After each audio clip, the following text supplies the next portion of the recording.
श्राद्ध पक्ष में वृषकपि अवतार का महत्व क्या है? विषकपि अवतार की महत्वता क्या है? देव पितर शिव महापुराण में अगर 16 दिन श्राद्ध के होते हैं और 16 दिन श्राद्ध में से कोई भी एक दिन श्राद्ध का जो तुम्हारी मर्जी पड़ जाए, जिस दिन तुम घर में फ्री हो, जिस दिन तुम्हारी मर्जी पड़ जाए, जिस दिन तुम्हारा मन कर जाए, उस दिन वृषकपि विषकपि नाम लेकर एक रोटी में थोड़ी सी शक्कर या गुड़, थोड़ा सा चावल, थोड़ा सा अगर चावल नहीं हो तो खीर बन जाए तो ज्यादा अच्छी है, रोटी के अंदर रखकर वृषकपि या विषकपि भगवान शंकर का एक अवतार है नारायण के साथ में। भगवान शिव और भगवान शंकर का और नारायण का एक अवतार मिलकर हुआ था। भगवान शिव और नारायण का मिलन से 3 अवतार हुए थे। 3 अवतार हुए। एक हरिहर अवतार भी भगवान शंकर और नारायण के मिलन से हुआ।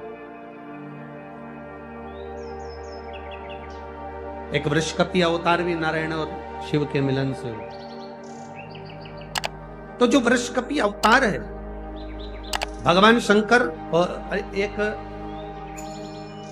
भगवान नारायण और भगवान शंकर के मिलन से शरंभेश्वर अवतार भगवान शंकर का और नारायण का मिलकर हुआ है। शरंभेश्वर, ये 3 अवतार नारायण और शिव जी मिलकर बने हैं। 3 अवतार भगवान शंकर ने नारायण के साथ मिलकर बने।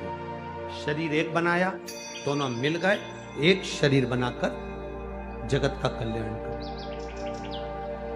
रोटी हो तो रोटी, पूड़ी हो तो पूड़ी, पराठा हो तो पराठा, जो तुम बनाए हो उसमें थोड़ा सा मात्रा दूध चावल की या खीर की, थोड़ी सी मात्रा गुड़ की, और वृषकपि या विषकपि अवतार का नाम लेकर अपने दरवाजे के बाहर खड़े होकर जो गौ माता को श्राद्ध पक्ष में किसी भी दिन ये भोजन वृषकपि का नाम लेकर दे देते हैं, उसके घर में कभी संपदा की कमी नहीं आती, धन की कमी नहीं होती। श्राद्ध पक्ष का ये स्वरूप है विषकपि अवतार। एक बार सब बोलेंगे, बोल विषकपि भगवान की।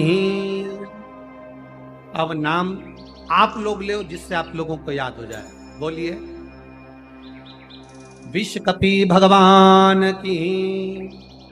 आप विषकपि बोल सकते हो, वृषकपि भी बोल सकते हो, वृषकपि भी बोल सकते हो और विषकपि भी बोल सकते हो, दोनों नाम में से कुछ भी। हाँ, अगर आप नेट पर सर्च करोगे या आजकल लोग क्या है, कथा सुनने के बाद नेट पर जल्दी सर्च करते हैं, तो गूगल आदि पर सर्च करोगे तो विषकपि भी आ सकता है, वृषकपि भी आ सकता है। पुराण में अगर ढूंढोगे, शिव पुराण के अंतर्गत या स्कंद पुराण में या गर्ग संहिता में या कूर्म पुराण में, बरहा पुराण में अगर आप ढूंढेंगे तो उसमें वृषकपि और विषकपि कोष्टक में बना हुआ। पहले आएगा विषकपि, फिर कोष्टक में आएगा वृषकपि। हनुमान जी पूर्व जन्म में कौन थे? बोलो रे कोटा वाले। हनुमान जी का जो अवतार हुआ राम अवतार के समय पर, त्रेता में जो मेरे राम जी का जो सुंदर अवतार हुआ, तो राम जी के साथ में जो हनुमान जी प्रकट हुए, ये हनुमान जी को पूर्व जन्म में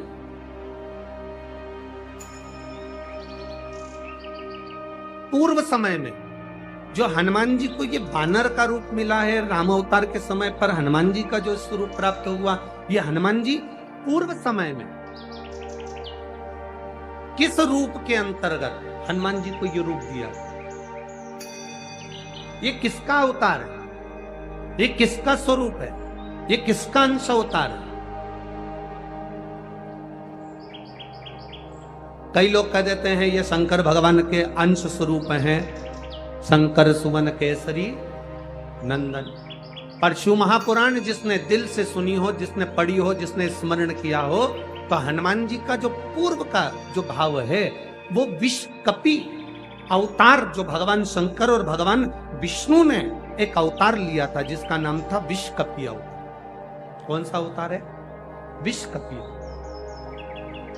जिसको लोग वृषकपी अवतार भी कहते हैं। कोई उसको विषकपी कहता है, कोई उसको वृषकपी अवतार कहता है। जब भगवान शिव जी ने और भगवान नारायण ने दोनों ने मिलकर इस सुंदर रूप को धारण करा था, कपी का मुख धारण करा था और एक असुर का संहार किया,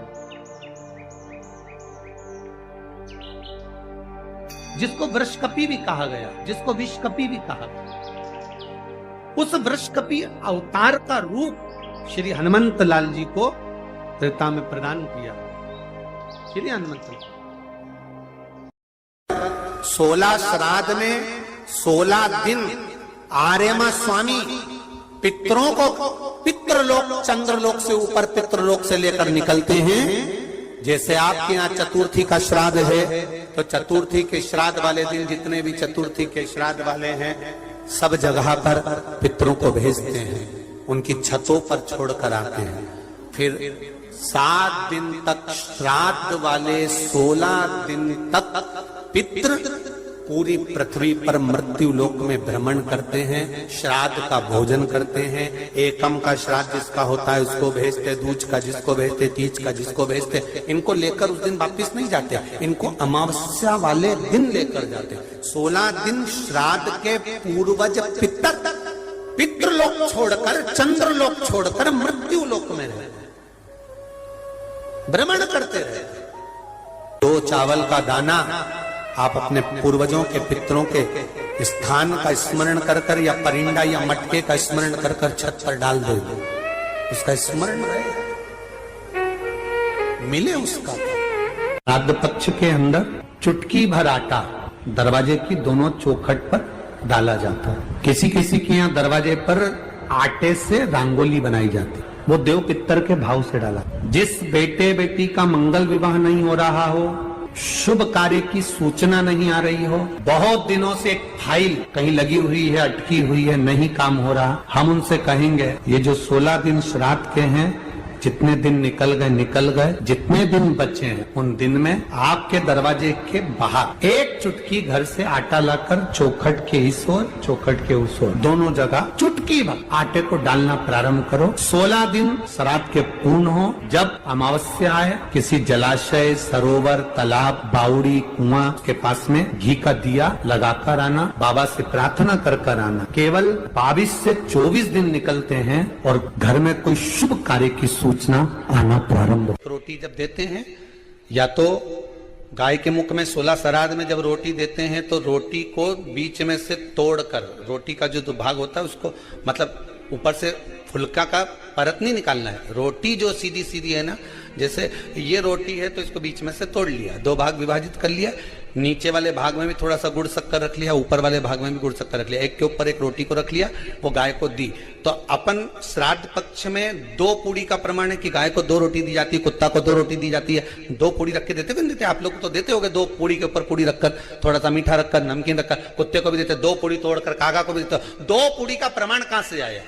2 भाग रोटी के टुकड़े का प्रमाण कहां से आया? श्राद्ध पक्ष में ही ऐसा क्यों किया जाता है? बाकी के समय पर तो कोई ऐसा 2 पूड़ी का प्रमाण ही नहीं, पर श्राद्ध पक्ष में ये क्यों कहा जाता है कि पूड़ी के ऊपर पूड़ी रख दे, उसमें मीठा रख दे, खीर शक्कर रख दे, गाय को दिया, कुत्ते को दिया, कागा को दिया, ऐसे क्यों कहा जाता है? उसका कारण क्या होता है? उसका केवल एक कारण है, जो नारी ने भोजन का निर्माण करा है, जो घर की बहू भोजन बनाई है, जो घर की बेटी ने भोजन बनाया है, घर की माता ने भोजन बनाया है।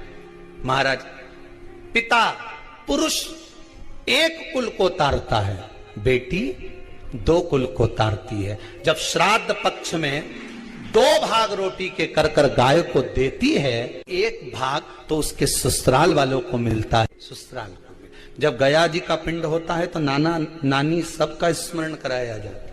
4 भाइयों का परिवार है, पर पितृदोष मुझ पर ही क्यों आ रहा है? मैं क्यों तकलीफ भोग रहा हूं? मेरे को क्यों कष्ट आ रहा है? मेरे क्यों पांव दुख रहे हैं? मेरे घर में क्यों ऐसी परेशानी आती है? सबकी सब तो सुखी है। ध्यान रखना, पितरों का जिससे लगाव होता है और जिसको पितरों ने दिया होता है, पूर्वजों ने दिया होता है, भगवान ने दिया होता है, लालसा उसी से होती है। भीख मांगने वाला, भिक्षा मांगने वाला भिखारी भी होता है, भिक्षुक भी होता है। तो गाड़ी देख लेता है कि 4 व्हीलर गाड़ी से आया है तो सेठ जी 10 रुपया देगा। कोई पैदल जाता है तो भिखारी भी सोचता है बेचारा क्या देगा, उसके पास तो खुद नहीं, पाँव में चप्पल नहीं पहना है, फिर भी हाथ फैला देता है कि दे दे तो ठीक है, नहीं तो कोई गाड़ी वाला तो देगा ना मुझको। उसी तरह घर के पूर्वज, घर के जो आहूत होते हैं, घर के जो पितर होते हैं, घर के जो वासुक होते हैं, घर के जो पूर्वज होते हैं, आशा उसी से लगते हैं जो दे सकता है। जिसके पास है ही नहीं उससे क्या आशा रखेंगे? जिसके पास कुछ है ही नहीं उससे आशा रखना क्या? देने के लिए कुछ भी नहीं। हम हमारे पूर्वजों को क्या मत दो ना, इस्माइल तो दे सकते हो। जिस दिन तुम्हारे पूर्वजों का श्राद्ध है, तुम्हारे पास में खिलाने के लिए अन्न नहीं है, तुम्हारे पास देने के लिए दान नहीं है, तुम ब्राह्मण को घर में नहीं बुला सकते, कुछ भी नहीं दे सकते, तुम्हारे पास देने के लिए वस्त्र नहीं, आभूषण नहीं, कुछ भी नहीं, मत दो। निवेदन है बस चेहरे पर प्रसन्नता रखकर, एक निवेदन है कि चेहरे पर प्रसन्नता रखकर उस दिन अपने पूर्वजों को याद जरूर करना और कह देना कि आप ही का दिया हुआ है जो हम खा रहे हैं, हम पर करुणा करना। हमारे पास कुछ भी नहीं है। डब्बे में से गुड़ या शक्कर निकालकर अरे गैस को लाइटर से जलाकर उसकी अग्नि में छोड़ देना, पर 2 दाने शक्कर के छोड़ना जरूर, जिससे वो जीवात्मा दरवाजे पर आकर भूखी ना जाए, उसके मुख में कुछ तो चला जाए और वो जीवात्मा तुम्हें आशीर्वाद दे जाए। तुम्हारे पास कुछ ना हो तो इतना तो दे सकते हो साहब, इस्माइल तो दे सकते हो, प्रसन्नता तो दे सकते हो, मीठी वाणी तो दे सकते हो, अपने पूर्वजों को याद तो कर सकते हो, अपने इष्ट को याद तो कर सकते हो, जिसने दिया है उसका गुणगान तो गा सकते हो। श्राद्ध पक्ष में विषकपि अवतार का महत्व क्या है?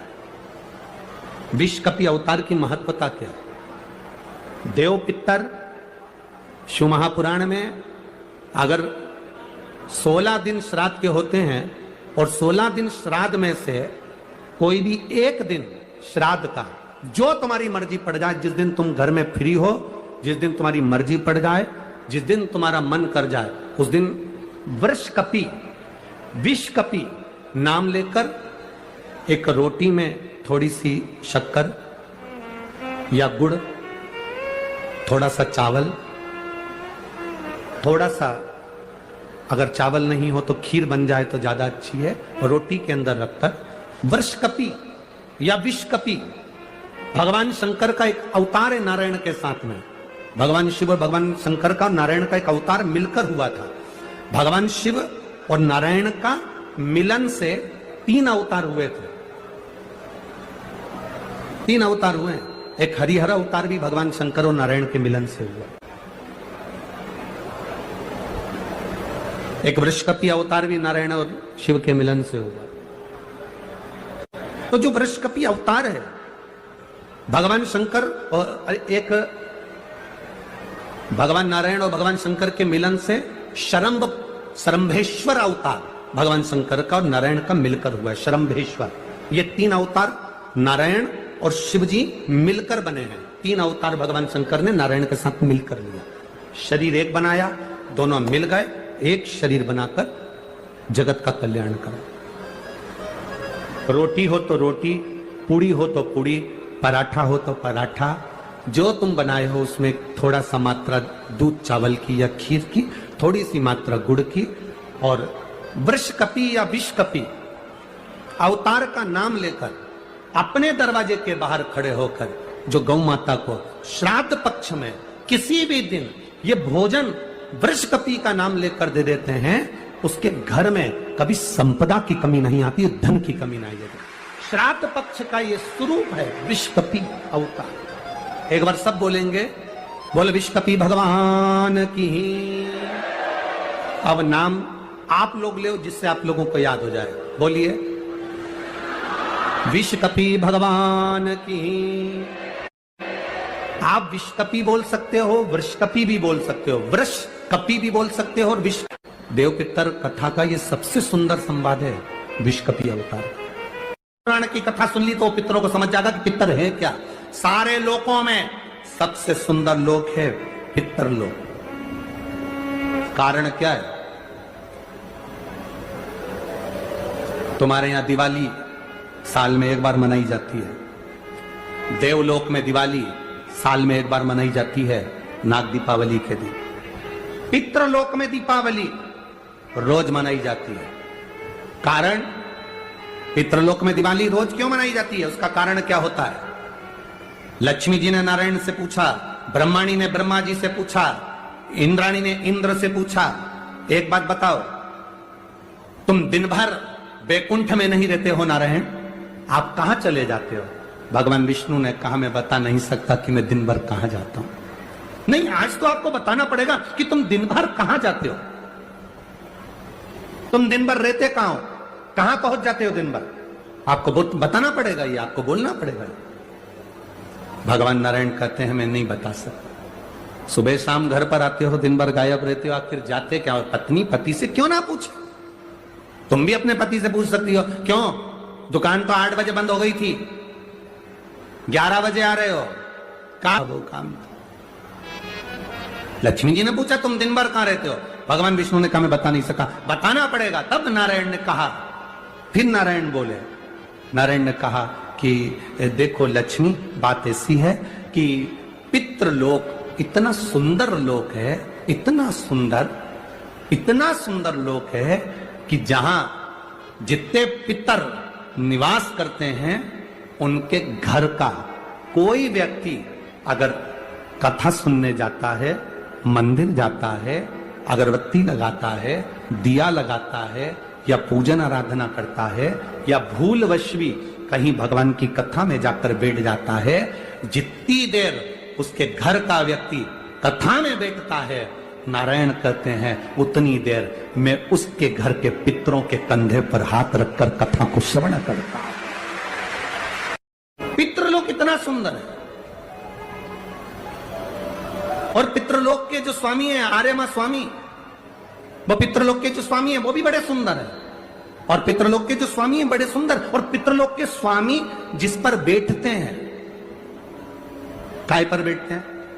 कौवे पर, वो भी बड़ा सुंदर, अति सुंदर।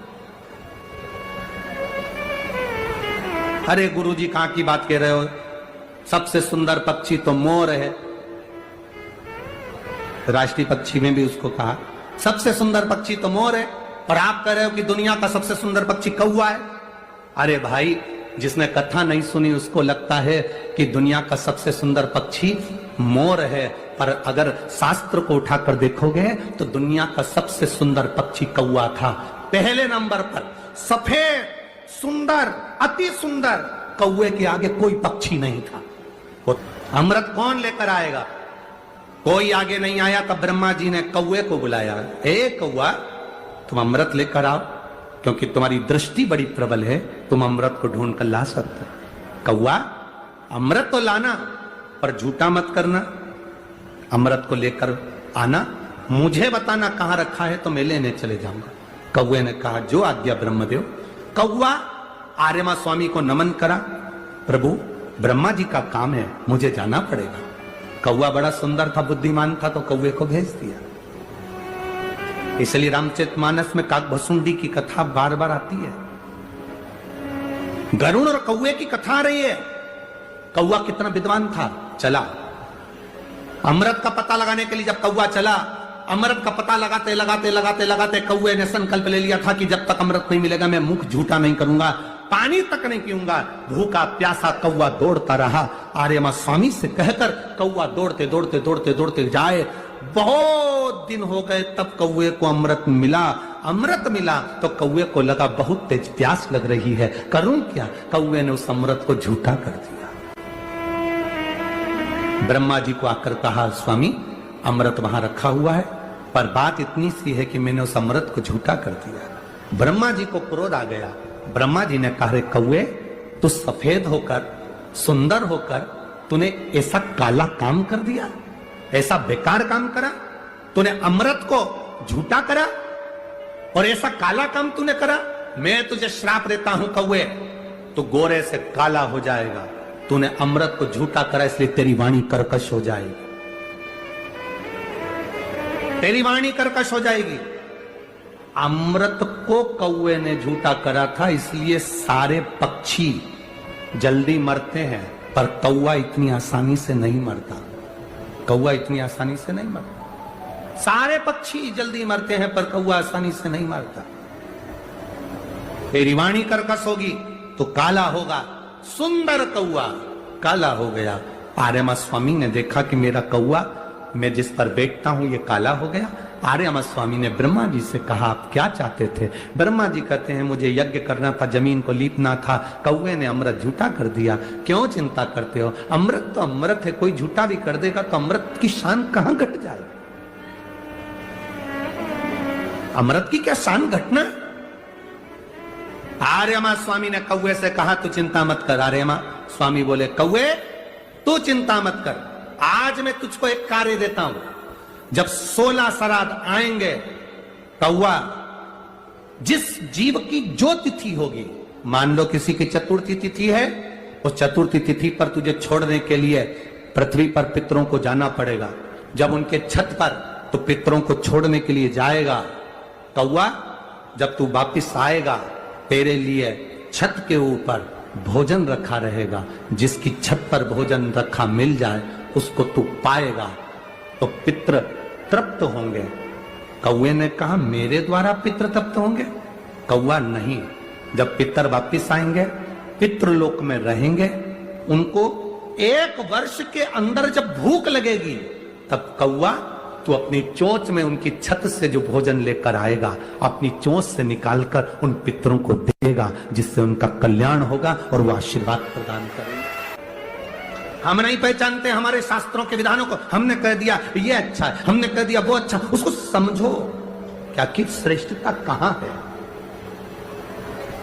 शिव तत्व की प्राप्ति का एक आनंद बिंदु है। गाय का जो गोबर गिरता है, कंडा बनता, चेना बनता, या वो उपला, अलोना, गोबरी, जो समझो आप, वो बन गया।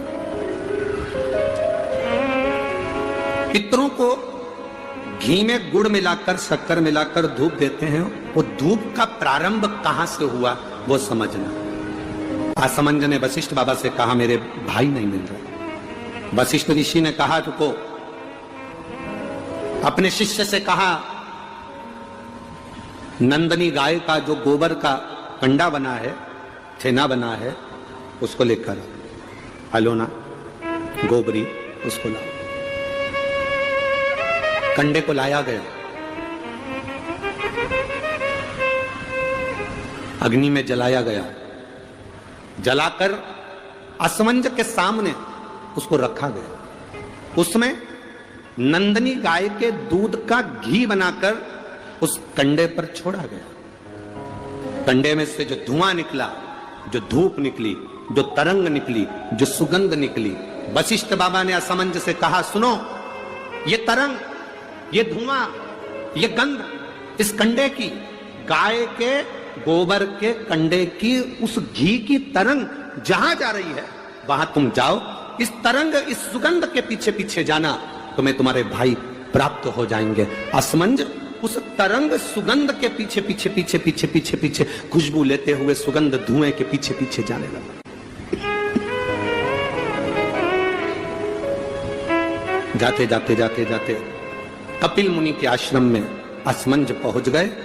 सुगंध, जो कंडे पर धूप दी थी, घी छोड़ा था, नंदनी गाय का जो घृत छोड़ा गया था, उसकी गंध से कपिल मुनि के आश्रम में राजा रुक गए।